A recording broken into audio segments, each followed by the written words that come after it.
காடு உயிர் கொண்டு கலைக்கிறது. பறவைகள் கீச்சிடுகின்றன. இலைகள் சலசலக்கின்றன. சூரியன் உயர்ந்த மரங்கள் வழியாக ஒளிரும். நடுவில் ஒரு மரக்கூற்று பறவை மரத்தின் மேடையில் அசையாமல் இருக்கிறது. செழித்த காட்டில் ஒரு குழுமமான மரங்கள் மெதுவாக காற்றில் அசைந்தன. உண்மையான கூற்று பறவைகள் மரங்களுக்கு இடையில் பறந்து மரத்தின் தோலை தட்டி கொண்டு கீச்சிடுகின்றன. அவற்றில் ஒன்று அந்த மரக்கூற்றை பறவையை கவனித்து அருகில் இறங்குகிறது. சூரியன் மரங்களின் மேல் ஒளி வீசுகிறது. காற்றின் சலசலப்பு அசைவில்லாத மரக்கூற்று பறவையின் சுற்றிலும் அமைதியாக இருக்கிறது. தொலைவில் உண்மையான கூற்று பறவைகள் கீச்சிடுகின்றன. சில பறவைகள் மரக்கூற்றை பறவையை கவனித்து அருகே வந்து கொடுக்கின்றன. முதல் கூற்று பறவை கேலியாக சிரித்து, இது நமக்கு போல மரங்களை தட்டுவதற்கு தெரிந்தே கற்றுக்கொள்ளவில்லை போலிருக்கு. மூன்றாவது கூற்று பறவை அருகே பறந்து வந்து மரக்கூற்றை பறவையை கூர்ந்து பார்க்கிறது. மூன்றாம் கூற்று பறவை, இதை நமக்கு உதவுவதற்கு ஒரே காரணத்திற்காக வைத்திருக்கிறார்களா, இல்லையா? அவைகளின் குரலால் கூட அருகே இருந்த மரங்கள் மெதுவாக அசைகின்றன. மரக்கூற்று பறவையோ அமைதியாகவும் அசையாமலும் தான் இருக்கிறது. காடு மெதுவாக அமைதியடைகிறது. சூரியன் மரக்கிளைகளின் இடைவெளியில் ஒளிர்ந்து மண்ணில் தங்க நிறமான ஒளிச்சாயல்கள் ஏற்படுகின்றன.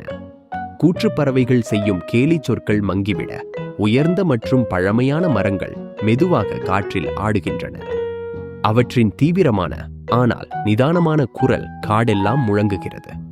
பழமையான மரம் அமைதியான உறுதியுடன், குழந்தைகளே, அமைதியாக இருங்கள். இந்த உலகில் உள்ள எல்லாமே உங்கள் எதிர்பார்ப்புகளுக்கு ஏற்ப நடக்க வேண்டியதில்லை. கூற்று பறவைகள் தங்கள் கேலியை நிறுத்தி மரங்களை பின் பார்த்து ஆச்சரியமாக பார்க்கின்றன. இன்னொரு மரம் வயதில் இளமையானதாக இருந்தாலும் அறிவில் நிறைந்தது பேசத் தொடங்குகிறது. இரண்டாம் மரம் மெதுவாகவும் தெளிவாகவும். இந்த மரக்கூற்று பறவைக்கும் ஒரு நோக்கம் உள்ளது.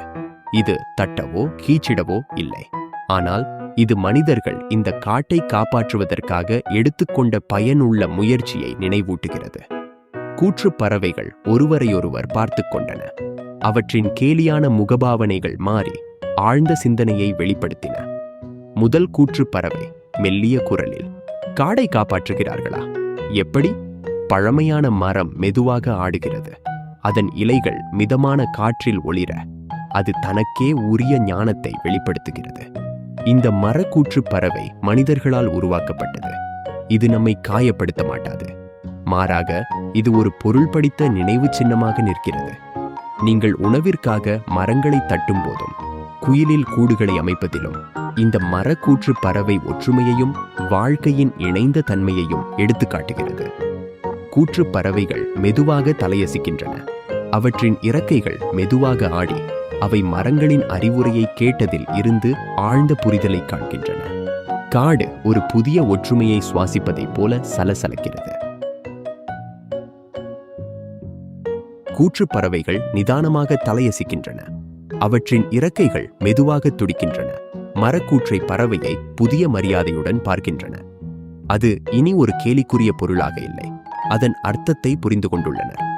இரண்டாம் கூற்று பறவை முகத்தில் ஆழ்ந்த மனமார்ந்த உணர்ச்சியுடன், நாங்கள் இதனை இதுபோல நினைக்கவே இல்லை.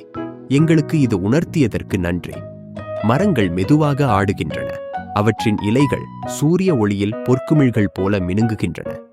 காற்றின் ஒலியும் மரங்களின் அசைவும் ஒற்றுமையின் நிச்சயத்தை வெளியிடுகின்றன.